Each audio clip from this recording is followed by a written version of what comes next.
Everyone, কেমন আছো? আশা করি খুব খুব খুব ভালো আছো। আর আমার একটা নিউ ব্লগে তোমাদের অনেক অনেক অনেক স্বাগত। উল্টো রথযাত্রার দিনকে যা যা করেছি আজকে ব্লগটা সবটাই থাকবে। সকালবেলা ঘুম থেকে উঠে একদম ফ্রেশ হয়ে নিয়ে আমি চলে এসেছি কিন্তু এখানে ফুল তুলতে। আর আমার না ফুল তুলতে দারুণ লাগে। জানি গাছের ফুল গাছেই দেখতে সুন্দর লাগে সবচেয়ে বেশি, কিন্তু আমার না ফুল তুলতে এতটাই ভালো লাগে যে গাছে একটা ফুল আমি রাখতে চাই না। আমি সব ফুল কিনে তুলে নিই। গাছ ভরে যখন ফুল তুলতে মজা লাগে সেই মজা কিন্তু আমার দারুণ লাগে। আমি সেই জন্য কিন্তু গাছ ভরে কিন্তু ফুল তুলে নিয়েছি, একদম সব কটাই তুলে নিয়েছিলাম। আর এই ফুলগুলো থেকে এত একটা ভালো সুগন্ধ বেরোচ্ছিল যেটা আমার খুব ভালো লেগেছে। জানো তো, মাসুমনির বাড়িতে, আমার দুই দিদার বাড়িতে, মানে দাদুর বাড়িতে, সবার বাড়িতে কিন্তু গোপাল আছে, কিন্তু আমাদের বাড়িতে নেই। ভাবছিলাম একটা কিনবো করে, না কেনা হচ্ছে না। সবার বাড়িতে আছে কিন্তু আমাদের বাড়িতে নেই। এই একটা জিনিস আমার খারাপ লাগে। দেখি কবে কেনা হয়, কেনা হলে নিশ্চয়ই তোমাদেরকে জানাবো। আর এখানে কিন্তু সকালবেলা দিদা উঠে আমি ফুল তুলে দিয়েছিলাম, সেই ফুলগুলো নিয়ে কিন্তু দিদা একদম পুজো দিয়ে দিয়েছে, নিচেকার ঘরে আর ওপরকার ঘরেও। আমি কেন বসে আছি বলো তো, ঠাকুর ঘরে দিদার পেছন দিকে। আর আমার মা দেখো শুয়ে পড়েছে, কারণ আমার মায়ের শরীরটা একটু খারাপ লাগছিল, তার কারণ আমি কিন্তু বসে আছি প্রসাদ নেবো বলে। যেমন এখানে মিষ্টি দিয়েছিল, সেই মিষ্টিটা খাওয়ার জন্য কিন্তু আমি বসেছিলাম। আর নিচে এসে দেখি যে এখানে কিন্তু রান্নার তোড়জোড় শুরু হয়ে গেছে। দেখে বুঝতেই পারছো এটা যে কী মাছ। হ্যাঁ, এটা হচ্ছে ইলিশ মাছ। ইলিশ মাছের মাথাটা দিয়ে হবে তোমার এখানে শাক। আর ইলিশ মাছটা দেখি কি হয় না হয়, মানে এখন আপাতত ম্যারিনেট করে রেখে দিচ্ছে। আর এই ইলিশ মাছগুলো না এত টেস্টি খেতে হয়েছিল যেটা বলার বাইরে। আর জানো তো, আমি ইলিশ মাছ দিয়ে, কচু দিয়ে, আলু দিয়ে, বেগুন দিয়ে কোনো দিনও তরকারি খাইনি। আমি কিন্তু এখানে ফার্স্ট টাইম তরকারি খাবো। আর আমার এতটা এক্সাইটেড লাগছে কি আর বলবো। এখানে কিন্তু কোটাকুটি চলছে। আর মা এদিকে সকালবেলা কিন্তু রান্নাবান্না তোড়জোড় প্রায় শুরু করে দিয়েছে। সবাই মিলে যে কোনো কাজ খুলে খুব তাড়াতাড়ি হয়ে যায়, সেই জন্য কিন্তু সবাই কেউ কুটনো কুটছে, কেউ বাটনা বাড়ছে। আর সকালবেলা হয়েছিল লুচি আর এখানে ঘুগনি নারকেল দেওয়ার। এত টেস্টি হয়েছিল ঘুগনিটা, আমার দারুণ লেগেছে। আমি কিন্তু নারকেল দিয়ে ঘুগনি খুব একটা পছন্দ করি না, বাট ভালোই লেগেছিল, খুব একটা খারাপ লাগেনি। মা এখানে করছিল লুচি আর আমি কিন্তু সাইড দিয়ে মাকে একটু হেল্প করে দিচ্ছিলাম। কারো কারো হাতে না কিছু কিছু জিনিস থাকে যেগুলো হয়তো তার হাতে ফেমাস। আমার মাসুমনির হাতে কিন্তু ঘুগনি বলো আর এখানে লুচিটা বলো খুব একটা খারাপ হয় না, দারুণ খেতে লাগছিলো আমার কিন্তু নারকেল দিয়ে ঘুগনি। আর এখানে কিন্তু লুচিটা এতটাই সফট হয়েছিল যে মানে মোটামুটি 6টা-7টা কোনো ব্যাপারই নয়। এখানে দিদা আবার চলে এসেছে ইতিমধ্যে এখানে, যে কী রান্নাবান্না করছিস, কারণ দিদা খুব একটা রান্নার দিকে ছিল না। দিদা কুটনো কাটা করছিল ওই দিকটায়, যে কতদূর এগেছে এই বিষয় নিয়ে হচ্ছিলো। মায়ের সাথে সাথে যেহেতু বললাম আমিও হেল্প করে দিচ্ছিলাম, একা সবার হাতে পড়লে না অনেকটাই খাটনি হয়ে যাবে ওর জন্যে। আবার আজকে তো সন্ধ্যেবেলার দিকে রথ দেখতে বেরোবো, তার জন্যই আগে মাগে কিন্তু এই কাজগুলোকে গুছিয়ে নিচ্ছি। এখন কিন্তু চলছে এখানে পাতাল ফোড়ের তরকারি, তোমরা কিন্তু এটা মাশরুমও বলতে পারো, আর আমরা কিন্তু এটা পাতাল ফোড়ই বলি। আর এটার টেস্ট এতটাই সুন্দর যে কী আর বলবো। এটা নিরামিষভাবে করা হয়েছে, যেহেতু দাদু আসবে মাসুমনির বাড়িতে, সবাই মিলে কিন্তু মজা ভাবতে পারছো যে কতটা মজা হবে এখানে। তো এইটা এতটা টেস্টফুল লেগেছিলো যে কী আর বলবো। আমি কিন্তু তরকারি না খুব ভালোবাসি খেতে, আমি কিন্তু বাটি বাটি তরকারি খেতে ভালোবাসি, এতটাই ভালোবাসি। তারপরে আমাদের খাওয়া দাওয়া হয়ে যাওয়ার পরে আমরা কিন্তু 4জন মিলে বেরিয়ে পড়েছিলাম। মানে দাদুর পায়ে যেহেতু ব্যথা, দাদু কিন্তু মানে আসতে পারেনি, বাড়িতেই থেকেছিল।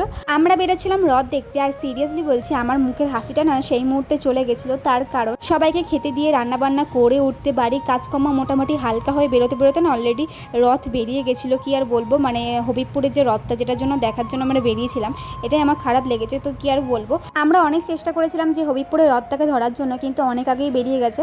তো সেই জন্য না ধরতে পেরে অন্য একটা মেলাতে চলে এসেছিলাম। মানে এইটা হচ্ছে এখানকার 2nd মার্চ, যেখানে তোমার আর একটা মেলা বসে, তো ওই মেলাতেই চলে এসেছিলাম। আর সত্যি কথা বলতে আমি নিজেকে নিজে কোনোদিনও সুন্দর বলি না, আজকে আমার কেন জানি না নিজেকে নিজে এত সুন্দর লাগছে।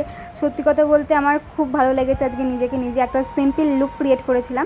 মেলায় ঢুকে প্রথমেই আমরা ঢুকে পড়েছিলাম কিছু কেনাকাটার দোকানে। তো ভাবলাম যে না, আগে ঠাকুরটাকে দর্শন করে আসি, তো তারপরে এখানে কেনাকাটা তো রয়েছে, আমরা তো এখন চলে যাবো না ওর জন্যে। তো প্রথমে ঠাকুরটাকে দর্শন করে নিয়ে তারপরে দেখতেই পারছো মানে গল্পের যে ঝুড়ি, কি আর বলবো, সেই কাউকে যদি গল্প পায় মায়েরা গল্প করতেই থাকতে শুরু করে দেয়। আমি ওর জন্যই ভাবলাম যে একটুখানি ঘুগনি খেয়ে আসা যাক। আর ওখানে ওরা টুকটাকে বাজার করছে, মানে ওই ঢালা ডিশ যেটা সংসারে কাজে লাগে ওইগুলোই কেনাকাটা করছিল।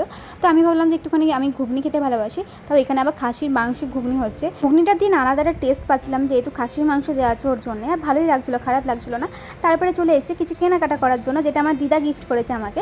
মানে তোমরা নেক্সট ভিডিওতে দেখতে পাবে। আমি কিন্তু এরকম একটা ফ্যান নিয়েছিলাম একটা বাজার থেকে, আর এতটা সুন্দর হাওয়া দিচ্ছিলো কি আর বলবো, পাখাগুলো দিয়ে বেশ মজা লাগছিলো। বেশ ছোটো একটা পাখা, কিউট দেখতে, ভালোই লাগছিলো, ব্যাটারি দেওয়া পাখা এগুলো। মেলায় এসেছি, খাওয়া দাওয়া তো চলবে। প্রথমে দেখতে পাচ্ছি আমি এখানে ঘুগনি খেয়ে নেওয়ার পরে কিন্তু আমি এখানে মথুরা কেক খেতে শুরু করে দিয়েছি। আর আমার না মথুরা কেক দারুণ খেতে লাগে, আমি কিন্তু খুব একটা আগে খেতাম না, না। বাট আমি মাসুনি বাড়ি এখানে আসার পরে যে মেলাগুলো হতো এখানে এসে না আমি এখন এত খেতে ভালোবাসি, আমাকে মোটামুটি 4-5টা দিয়ে দিলে আমি অলরেডি খেয়েই নেবো। মেলা থেকে বেরোনোর পরে কিন্তু আমরা এখানে ছোলা বাদাম নিয়ে নিয়েছি। তারপরে বাড়ি যাওয়ার সময় দেখতেই পেলে এখানে কিন্তু আমরা রথ দেখতে পেয়ে গেছি অলরেডি, আর আমার এটা খুব মজা লেগেছিলো। আমরা ভাবছিলাম যে রথ হয়তো দেখতেই পাবো না, কিন্তু মন থেকে চেয়েছিলাম জগন্নাথ দেবকে আমি একবার টানবো রথের দইটা, তো সেই জন্য কিন্তু আমাকে কিন্তু দেখা দিয়ে দিয়েছে।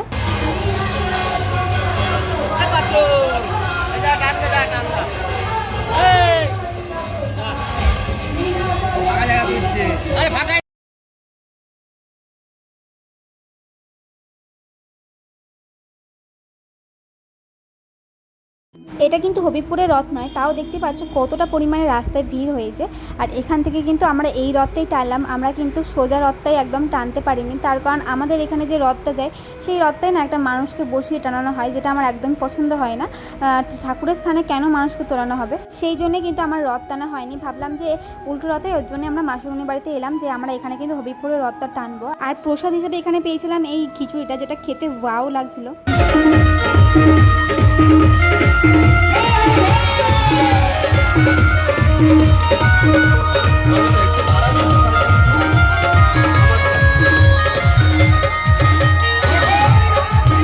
আমার মুখের অবস্থা দেখে বুঝতেই পারছো যে একদম ঘেমে মেয়ে একাকার হয়ে গেছি, তার কারণ এতটা ভিড় হয়েছে রাস্তায় যে ভিড় ঠেলে সামনে এগোতেই পারছি না, এতটা মানে অবস্থা খারাপ হয়ে গেছিলো আমাদের। মোটামুটি অনেকটা রাস্তা আমাদের মানে হেঁটে হেঁটে এগিয়ে আসতে হয়েছে।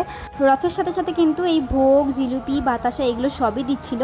আর মাসুমনি কিন্তু এখানে ঢুকে পড়েছিল একটা নারকেল কিনতে। আমাদের এখানে কিন্তু নারকেলের দাম মোটামুটি অনেকটাই কম, আর যেহেতু একটুখানি টাউন এলাকা ওর জন্য একটু দামটা বেশি। আর এখানে কিন্তু মাসুমনি ফাটিয়ে দেখে নিচ্ছিল যে মোটামুটি এটা কেমন আছে, ভালোই ছিল, খুব একটা খারাপ ছিল না। এই ব্লগে দেখতে পাবে যে আমার দিদার নাচ কাকে বলে। আমার দিদা এখানে নাচতে নাচতে বাড়ি গেছে, তো আমার দিদাকে দেখেই বুঝতেই পারছো অলরেডি কিন্তু নাচা শুরু হয়ে গেছে তালে তালে। তো আমি কিন্তু এই জিনিসটা অনেকটাই মানে এনজয় করছিলাম। আর আমার মাও কিন্তু এখানে আজকে নেচেছে, আমার মায়ের শরীরটা যেহেতু খারাপ ছিল।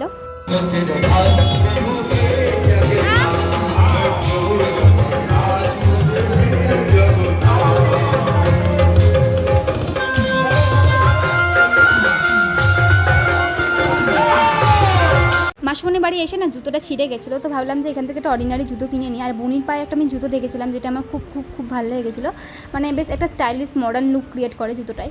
তো পরলে তো তোমরা দেখতে পাবে এখানে কিন্তু অনেক ধরনের জুতো আছে। আর আমি যে জুতোগুলো মোটামুটি পছন্দ করেছি মানে পরে একটু আরাম, প্রথমে ব্ল্যাক কালারটা পছন্দ করেছিলাম, কিন্তু মা আবার ব্ল্যাক কালার দেখতে পারে না, তো ওর জন্যই মা বলে যেটা নিস না একটা নর্মাল সিম্পল জুতো নেই যেটা তুই পরতে পারবি। তো ভাবলাম যে এরকম একটা জুতো নিই, মানে পেছন দিকটা কাটা, মানে একটা যে জুতোটা পরে তুই কিন্তু কমফোর্টেবল হতে পারবি, তো সেই জুতোটাই নে। তো আমি ভাবলাম যে এই সবুজ জুতোটাই নিয়ে যাক, আর এটা কিন্তু খুব কমফোর্টেবল। আজকের ব্লগটা এখানেই শেষ করলাম, কেমন লাগলো জানিও।